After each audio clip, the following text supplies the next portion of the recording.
Assalamu alaikum and welcome to Islamic Awakening with me, Raza Ghazim. The developments of sciences in general, and medicine in particular, has been a strong feature of Muslim civilization. There have been ethical discussions centered around scientific developments, which have perhaps influenced that concept of ethical issues in scientific development in the West. Why has that not been recognized?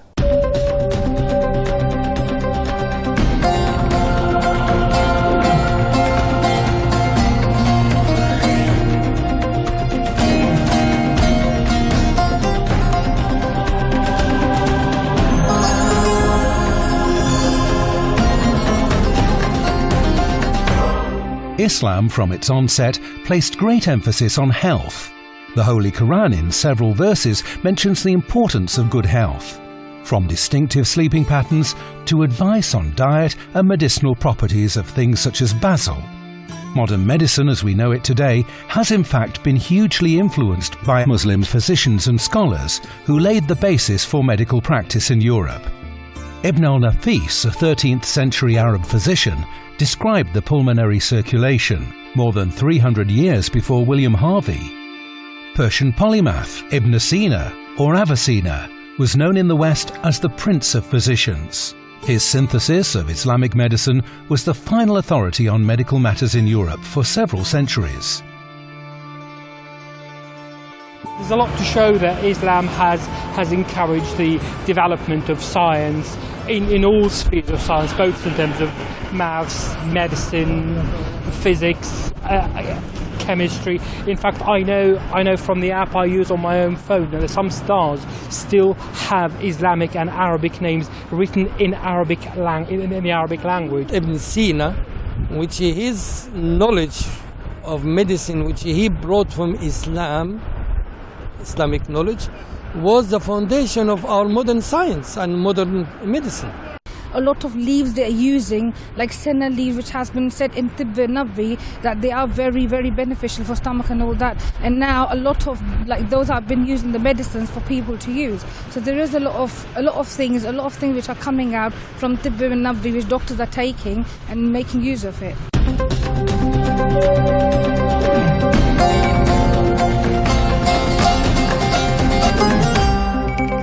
To address this and other issues, we have our esteemed guest, Professor Tariq Ramadan, with us. Welcome to the program. Assalamu alaikum. Wa alaikum assalam. I want to start off with, what has the role of Muslim influence been in the development of medicine? It was huge, in fact. In history, we know that the first Muslims in that field were very, very committed to get the knowledge.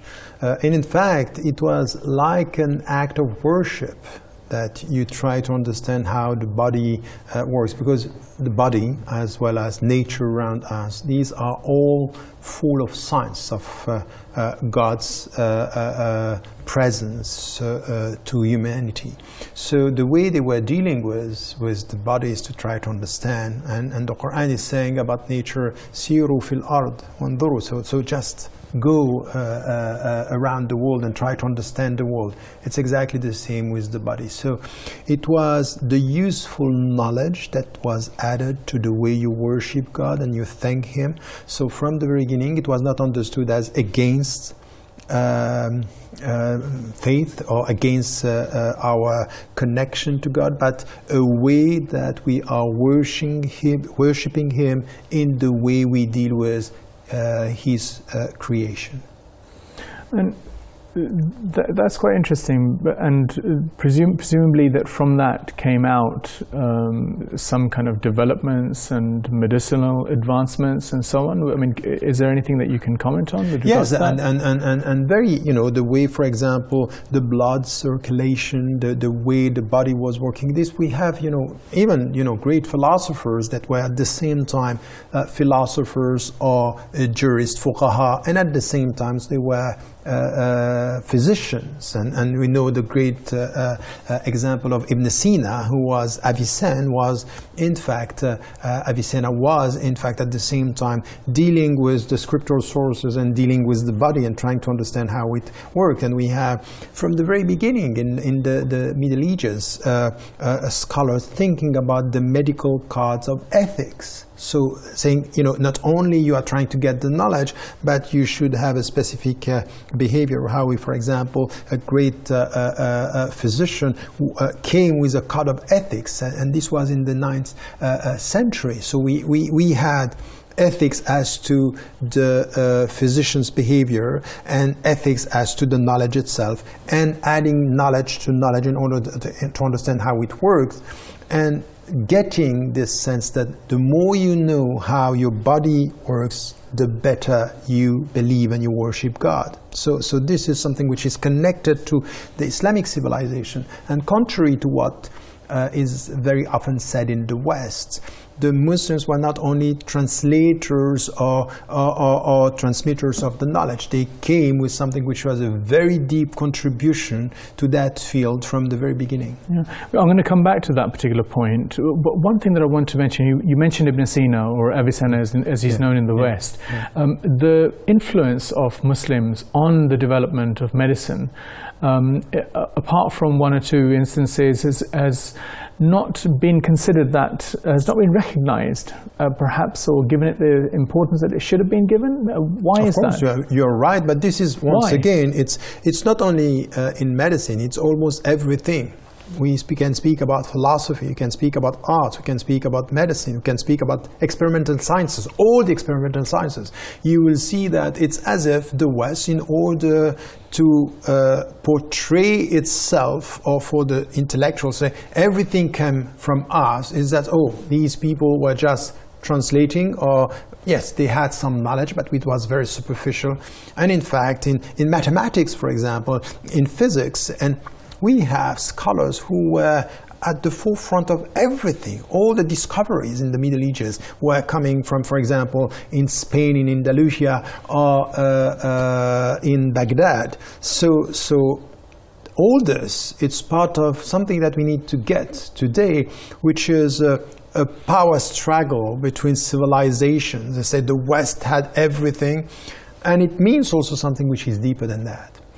That in the Western tradition, the Western civilization, science, all the sciences came against religion. So when there were less religion, we started to think. Rationality was understood as against faith. So the less you believe, the more you know. So this struggle, which is something which, we take it now as something which is the big issue of our time, that the West was this. But this is a minority civilization, by the way. If you look at what happened in China, what we look at in Asia and Africa and all the other continents, in fact, the West, it's a minority. It's something which is very specific to the West, that the more you believe, the less you think or you discover. In Islam, it's exactly the opposite. The dynamism came in the Islamic tradition with a very deep trust in God, having this faith, and because of this, go and try to get the knowledge, and go to China, go to Africa, go to Asia, go to America, and get the knowledge, and this knowledge is helping you to believe better. So I think that the West is now, in fact, reading history in a way which is, we had the right role, and science came with less religion and more science. Yeah, and I want to explore a number of you've raised a number of very important points, which I do want to explore a little bit further. One of them is this idea that Muslims are seen as transmitters. So it was almost like you had the Greek civilization, and then you had the European civilization, and in between there was just, the Muslims or the Arabs were just there to help move, just preserve that knowledge and then pass it back to the Europeans to carry on, as it were. Why is that attitude there? Because in fact, the way you reconstruct the past is the way you define yourself. And the West is defining itself through a reconstruction of the past. And putting the Arabs and putting the Muslim outside. They are the other, not acknowledging the fact that there is no Western civilization without the contribution of Islam. So when, for example, you have, at the beginning we're talking about, the two sources of the Western civilization are Judaism and Christianity. In fact, at the beginning we were saying Christianity, and on the other side, the Greek tradition. Greek and Christian, which is what the Pope, the previous former Pope, Benedict XVI, was saying, is that these are our roots. In fact, scared of the Muslim presence today, say, oh, these are our roots. But in fact, if you come in a scientific way and you look at this, that's completely wrong. First, the Jewish tradition was acknowledged as part of Europe only after the Second World War. Before this, we're not talking about Judeo-Christian tradition, we're talking about Christian tradition. So why are you now adding Judeo-Christian? Because your sense of guilt. So now we bring them. But Muslims are not here. Islam is not there. Not in science, not in medicine. While medicine is the right example to take to say, okay, what's that? That everything which came in medicine and physicians came with the great contributions. So Islam, in scientific terms, is part of the Western civilization. You cannot just reconstruct this in a way. And more important than this, that many things that came in the West, in fact, were borrowed and taken from the Islamic heritage, the Islamic legacy, and not said in philosophy, in medicine, in architecture, all what we know now about sciences, experimental sciences, they were at the forefront, and we are denying this in the West in order to respond to something which is still there today, as we are speaking, is who are the other Muslims? They are not part of us. There was another very interesting point that you made. The more you believe, the less you discover, was the kind of attitude of the West because of the fall of religious influence and the rise of science and so on. Whereas in Islam, they were together. The rise and the fall, if you like, went together. Now, how has that impacted on the psyche of these different traditions? I think it's important, and it has an impact on the psyche, you are right, and we have to take it as it is today, is that, in fact, your trust in God and your trust in His knowledge makes you not scared of getting more and more knowledge. What happened with the Christian church, the Catholic church, is, the more you know, the more you are going to challenge the truth of the Bible. In Islam, we don't have. In fact, by the way, we have to say something here which is very important. The Quran is not a scientific book. All the people are saying, everything is science. No, it's not a scientific book. What we are saying is that nothing in the Quran will be against science. So whatever you discover is not going to be in contradiction with... So because the text is... The scriptural source, the Quran, is wider, it's more open.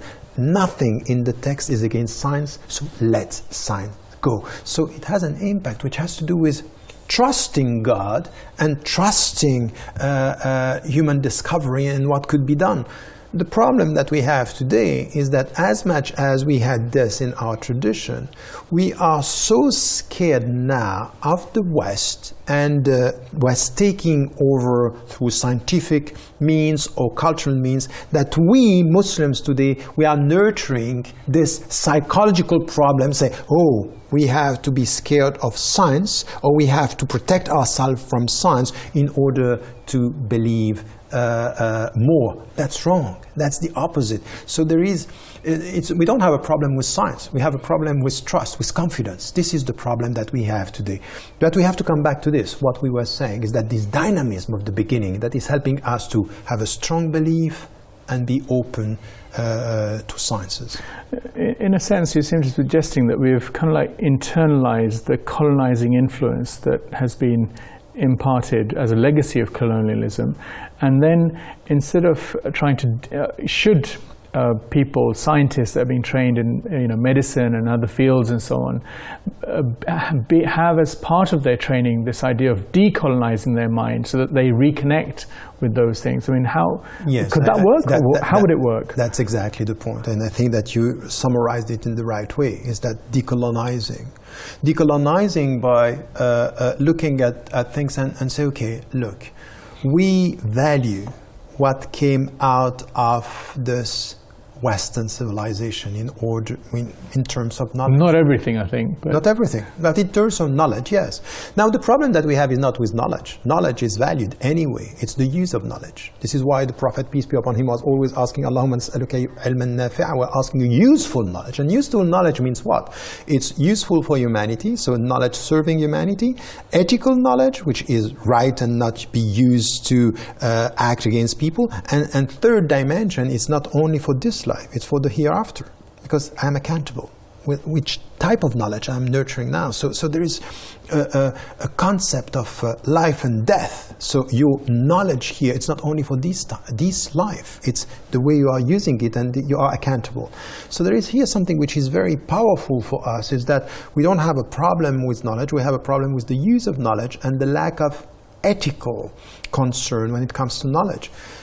More importantly, as you said, we have to decolonize our minds, but also to put some critical questions to sciences today, and especially in the field of medicine. For example, when it comes to something which is very important, we have now chemical drugs, and it's all about looking at your organs and what is going wrong. And we are trying to cure this in a very organic way, a sectarian way, or a fragmented way, so to speak. Islam is not about this. Medicine and health is deeper than that. It's a holistic approach, spiritual health, psychological health, to be at peace. And we know now, through the psychosomatic dynamic, that if you are not at peace with your heart and not at peace with your mind, your body is going to complain. So there is a connection here that it's not in the chemical way of curing the body, but it should be a comprehensive approach that we have in the Chinese medicine, that we have in Asian, in African traditional way of dealing with the body. Islam is also about questioning the chemical way of dealing with organs and saying, what is a human person and what is health today? Lots of interesting points that you're raising, and the more questions need to be asked of what you're actually saying. We like to keep the show as interactive as possible and really value your comments. Here is what you sent us this week.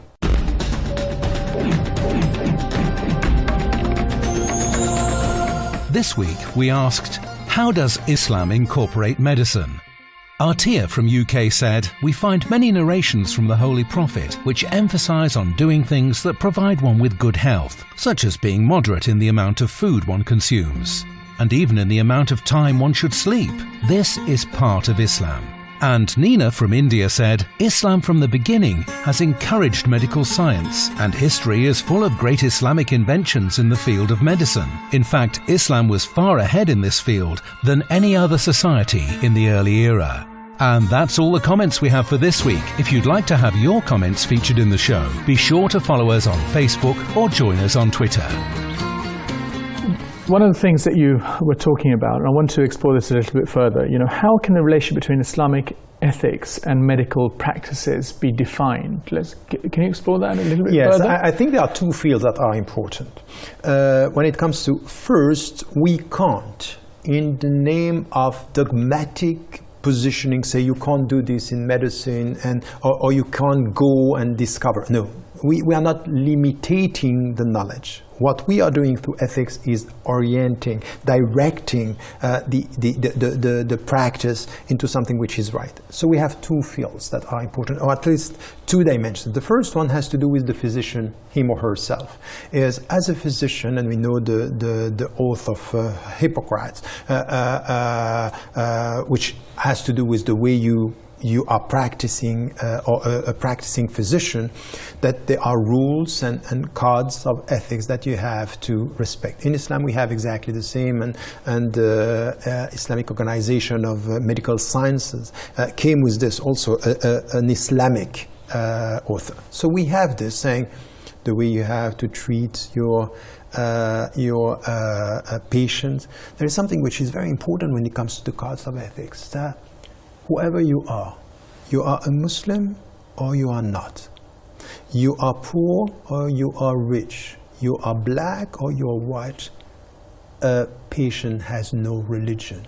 you go for it and you save him or her, whatever the religion, whatever the color, meaning your human dignity comes first. If you come with this psychology, you understand how Islam is built on these very, very strong principles. وَلَقَدْ كَرَّمْنَا بَنِي آدَمَ. We give dignity to human beings, so now you have to treat. So a medical doctor should not ask your religion, or even, for example, we have a very important problem here, and this has to do with the code of ethics. When somebody is coming to with AIDS, for example, and you don't have to ask, how did you get this? That's none of your business. You come and you cure and you help, and you don't try to accuse, you don't try to stigmatize, as we have now. For example, in my country of origin, a woman got it from her husband who was in jail. And, and she needed money, and she went to a TV program saying, we are going to support you if only you say why and how you got it.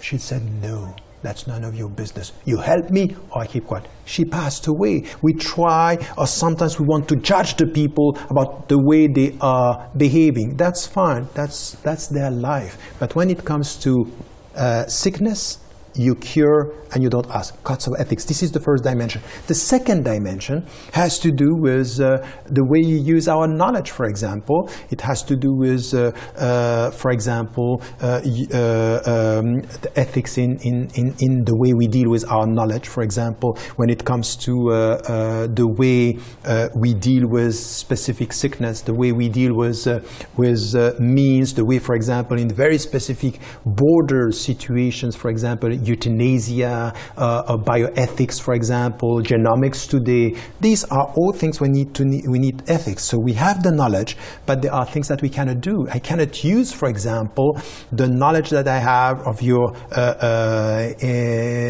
DNA to use this against you. So these are things that secrecy, for example, privacy, all these things are very important. So in Islam, we have all these dimensions that we have to respect.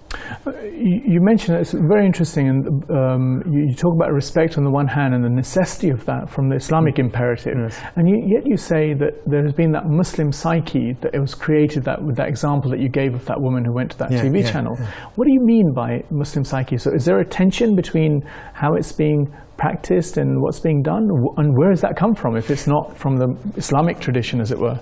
The wrong way of using the Islamic tradition, yes, it came from this. In fact, at the end, you know, a sitr in Islam is the way we cover, and we should cover. Man satara mu'minan fi dunya satarahu Allahu fi dunya wal akhirah. The one who covers his brother or his sister, God is going to cover him in Islam and the hereafter. Meaning what?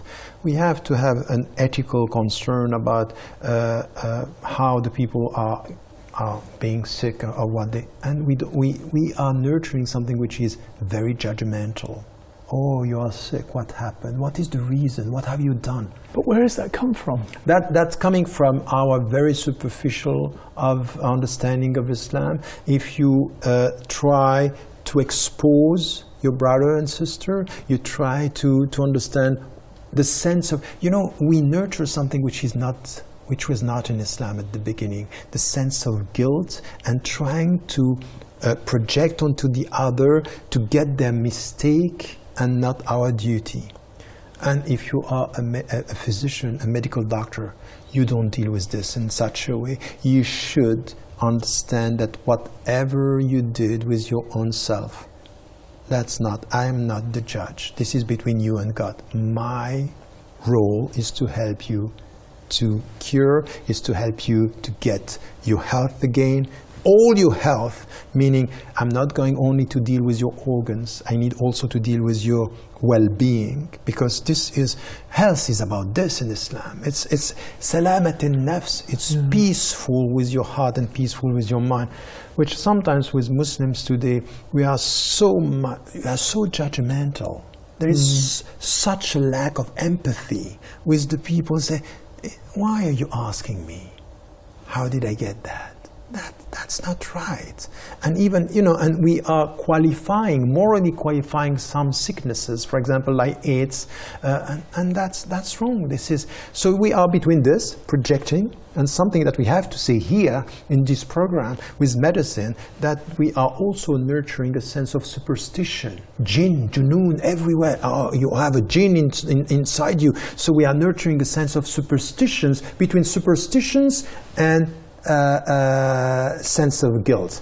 We have to come to more science and more spirituality at the same time.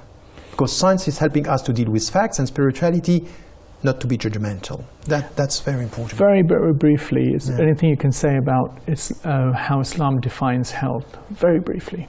It's a holistic approach. It has to do with all the dimensions. In fact, we have it in the current medicine, but it's scattered. I think psychological, spiritual, and bodily health, it's very important, but one is not going without the other.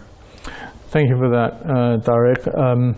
We've seen a number of interesting ideas coming from what Tariq has actually said. The more you believe, the less you discover, being the Western kind of tradition and so on, which is completely different from the way that Islam has actually gone on. There's been the idea of, to discover things, if you need to go to China, go to China. And you need to look at, not in a fragmented way at the whole idea of health, but in a holistic way of looking at how health actually develops. So lots of interesting ideas coming out of it. But unfortunately, the time is up for today's topic. I would like to thank Professor Tariq Ramadan for his views on this topic, and of course all of you at home for watching. Goodbye until the next time and another edition of Islamic Awakening.